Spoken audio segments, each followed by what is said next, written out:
بسم الله الرحمن الرحیم. السلام علیکم. زما مسافر ورونو خویندو، شکایت ګیله درنه دغه دی چې زما خبرې اورئ، انشاءالله تعالی زما خبرې پوره واورئ. شکایت ګیله مسافرونه دی، صرف یو نه دوه نه بار بار دا میسجونه راته راځي چې د دې موضوع باره کې خبرې وکړم. خبره دغه دی چې ډېر مسافر وروڼه او ډېرې مسافرې خویندې د خپل مور او پلار نه خفه دي په مسافرۍ کې. تاسو چې مسافرۍ کې خپل مور او پلار نشئ راضي کولی، او تاسو خپل مسافرۍ کې خپل د مور او پلار قهر او غصه نشئ برداشت کولی، نو تاسو په مسافرۍ کې الله څنګه راضي کوي؟ الله به څنګه راضي کوي؟ ځوان انسان ته الله پاک حوصله ورکړې وي، ځوان انسان ته الله پاک همیشه دپاره طاقت ورکړی وي چې هر څه برداشت کړي. نو چې موږ او تاسو په ځوانۍ کې دغه طاقت دغه حوصله وبایلو، نو بیا به څه وشي؟ څه به وشي؟ د کمې ګټې به شو، د کوم خیر رسولو به شو. د میندو خویندو ډېر، د میندو او د پلارونو ډېر زیات احترام وکړئ، ډېر زیات احترام وکړئ. په ملګرو، دا صرف یو ځل درته میلاویږي په ژوند کې، صرف یو ځل. داسې وروڼه دي چې خپله کډی په پاکستان کې وي، خپله ښځه او خپل بچی په پاکستان کې وي یا په افغانستان کې وي، مګر خپلې مور او پلار نه جدا کړي وي. خپل مور او پلار نه تاسو زندگی جدا کړي وي، تنه بیل شوي وي، او د خپلې مور او پلار نه خپله ښځه ښه ساتئ. خپل مور او پلار نه خپلې ښځې ته پیسې زیاتې لیږئ. څه فکر کوئ؟ ډېر ثواب ګټئ. بېشکه چې ثواب درته میلاویږي، خو ثواب سره سره سره درته ګناه هم میلاویږي، او سوال و جواب هم درته زیاتېږي. چې کله تاسو قبر کې کېښودلی شئ که نو ځان دپاره به تاسو دومره سوالونه جوړ کړي چې هر سوال جواب ورکولو باندې به تاسو راپېږئ. بیا هلته ستاسو بچیان، ستاسو ښځه تاسو نشئ بچ کولی. په قبر کې، په قبر کې به تاسو صرف ښه اعمال بچ کوئ، ښه اعمال به مو بچ کوئ. نو دا ستاسو ښه اعمال نه دی چې خپلې ښځې سره خپلو بچیانو سره تاسو ښه چلیږئ او مور او پلار سره ښه نه چلیږئ. کوم حق، کوم رایټس چې تاسو خپلو بچیانو، خپلو میندو ته، خپلو ښځو ته ورکوئ، هغه حق، هغه حقوق تاسو خپل مور او پلار ته نه ورکوئ. دا مه هېروئ چې مور او پلار نه چې پیدا شولی، نو نه په لاسونو وهلو پوهېدلی، او نه په خپو وهلو پوهېدلی، نه په خوراک پوهېدلی، او نه په باتروم پوهېدلی. دا ټول ستاسو خپلې مور کړي. او که دغه سیسټم ستاسو د ښځې د لاس ته درشي، ستاسو خپله بیبي چې جانان قربان او جانه پلانکې ورته وایي، ستا خدمت به یوه میاشت وکړي، یو میاشت بعد به وایي چې خدای دې زر مړ کړي، خدای دې زر مړ کړي، یار دې خاوند نه خو نوره تنګه شو، په کور کې پروت دی او بس روټۍ هم ورته زه ورکوم. ډېرې ښځې دغه شان لري. دا اوس زمانه ده. اوس زمانه کې په ډېر دنیا کې ډېرې زیاتې داسې ښځې، حقیقت درته وایم خویندې دې خفه نه شي، ډېرې زیاتې ښځې داسې دي چې که داسې خاوند ورته وغورځېدلو بیمار، یو میاشت به یې سنبال نه کړي.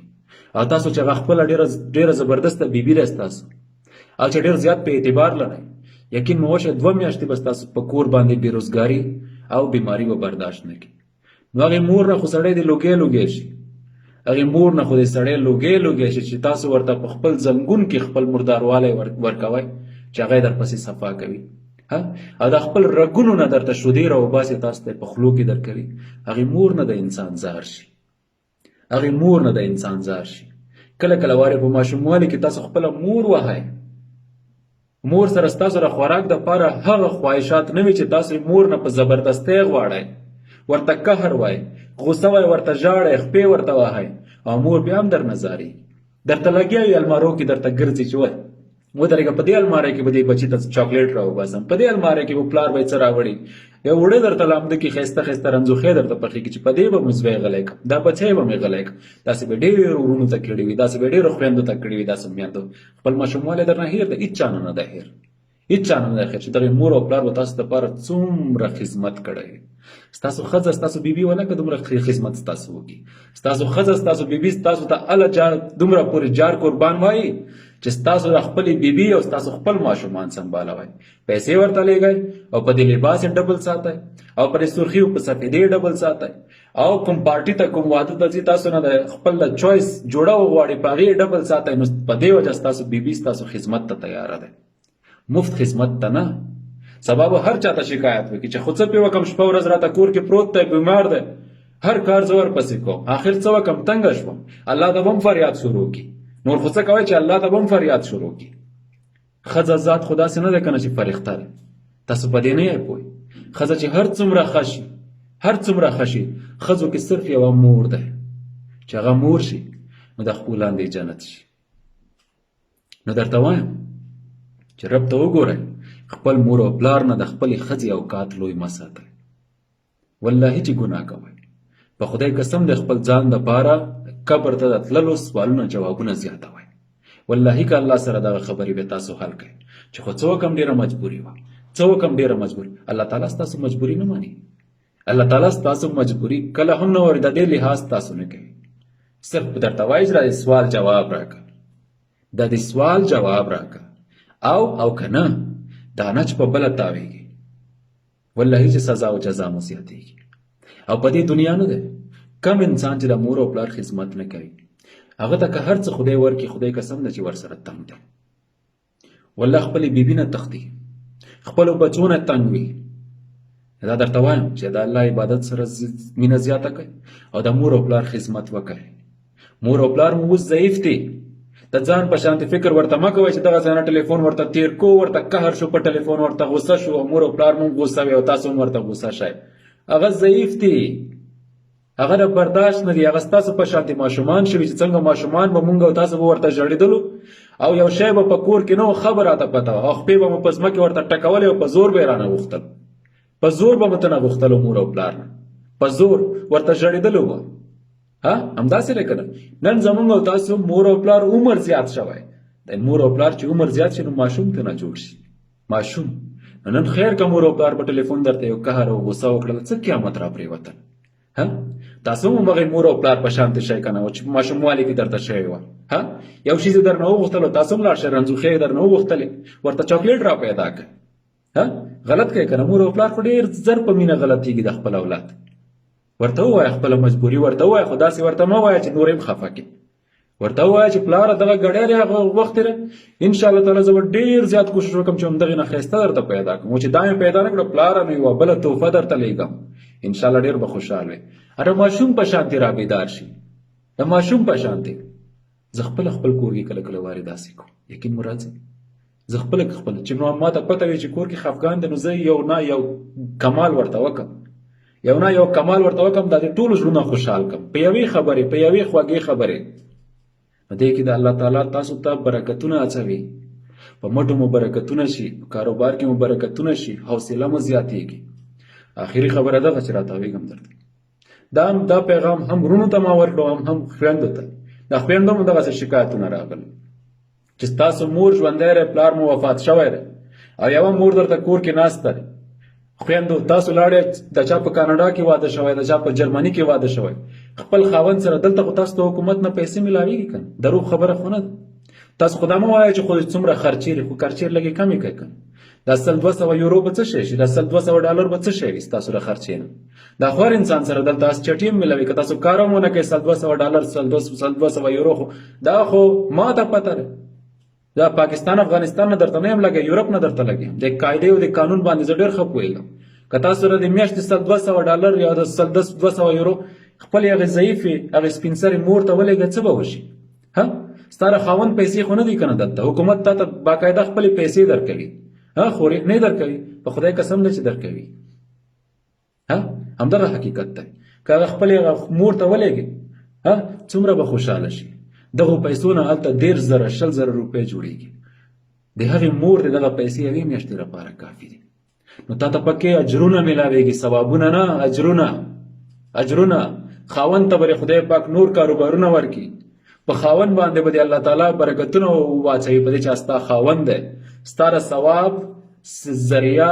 ثواب ذریعه الله تعالی په ستا د خاوند په مټو بیا اچوي. هغه ته الله پاک طاقت ورکوي، ذهن خلاصېږي، کاروبار لاره الله پاک ورته خلاصوي. دغه د حقیقت لاره ده. الله دا وکړي چې دې سره ستاسو دماغ خلاص شي. راځو دغې ته خصوصا د پاکستان د افغانستان د ځوانې طبقې خبره درته وکړم.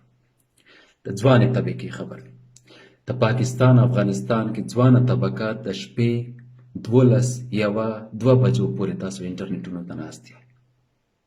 ستاسو د ذهن تباهي ده، پوهېږئ؟ د ذهن تاسو به د هر کار نه وغورځوي. دا شي د هر کار نه، عقل نه به نامحرومه شئ، ما لیدلې دي ډېرې زیاتې خویندې. ما سره کله کله واري په واتساپ ما سره په واتساپ کې هم د خویندو ګروپ دی. حقیقت درته وایم هرې خور ته مې د خپل د کور خور فکر کړی. بعضې خور راته وایي کله کله واري یوه مشوره درنه الم وروره په دې وجه د واتساپ نمبر نو ورته ولیکم. صحیح ده خورې داسې مشوره وي. خو بعضې خور ما ته په داسې ټایم کې میسج راشي چې هغه زه د شپې دلته په یورپ کې 9 بجې وده وم او د دې میسج د پاکستان ټایم یا د افغانستان ټایم 1 بجه ما ته راغلی وي. زه په یورپ کې دې نه 4 ساعته شاته یم. زه 4 ساعته ته نه شاته یم. هغې باندې به د پاکستان 1 بجه وي، د پاکستان د افغانستان به 12 بجې وي او ما ته په یورپ کې د هغې د شپې 9 بجې میسج راشي په دې چې مونږ ترېنه شاته یو په ټایم کې. نو زه دلته په 9 بجې ویده وم. او ما دا خبره زه درته د خپلې تجربې نه وایم. کم انسان چې د شپې ناوخت پورې جګ دی که نه ناوخت پورې 10 بجو نه مخکې وده کېږي نه زیات نه زیات 11 بجو نه مخکې نه وده کېږي تاسو ذهني بیماران کېږئ. کم انسان چې ذهني بیمار شي هغه زړیږي، ډېر زر زړیږي. هغه د هیڅ کومې مشورې نه وي. هغه انسان چې په خپله تاسو سره خبرې کوي لیونی شانتې ښکاري. ډېرې خویندې دې خفه نه شي. ما سره په واتساپ کې ډېرې زیاتې خویندې هم دي. ډېرې زیاتې خویندې داسې خویندې دي چې هغوی ما ته پته لګېږي. نو هغو خویندو ته هم زما دغه پیغام دی، هغو ته هم چې څوک ما نه پېژني دا پیغام درته رسېږي. تاسو چې کله ما سره یا بل ورور سره خبرې کوئ که نه تاسو ډایرکټ پته لګېږي چې تاسو ذهني ډېرې زیاتې بیماران یې. خو زه درته ویلی نه شم وایم چې خفه به شئ په دې هم، بلکې نصیحت مې درته بار کړی دی چې وختي څملئ. دې کې ستاسو د ذهن کامیابی دی. کم انسان چې ذهن نه کمزوری شو خو هغه ختم شو که هغه چې ذهن دې بیدار وي نو ټول وجود دې بیدار وي، تکړه وای. نو تاسو چې د شپې ناوخت پورې ویښ وای دا ستاسو د ذهني بیماري ده. او ذهن چې ستاسو بیمار شو تاسو ختم یې. تاسو چې هغه خبرې کوئ هغه بل انسان ته خندا ورځي دا چې بیکل لګي. او دې شیز کې الله تعالی په همدغې وایي داسې خو نه ده چې ښځه او نارینه برابر دي خو په بعضې حصو کې برابر دي. په هرې حصې کې را سره برابر نه یو. طاقت ذهن او عقل کې نارینه ډېر اوچت دی، ښځه نه ډېر اوچت دی. ښځه ډېره کمزوره ده په عقل او په طاقت کې. دی کې د عالمانو تم کې نه دغه عقل کې او طاقت کې به کله هم ښځه د نارینه مقابله ونه کړي. ورسېدله خو دغه اثرات زیات په ښځې باندې کېږي.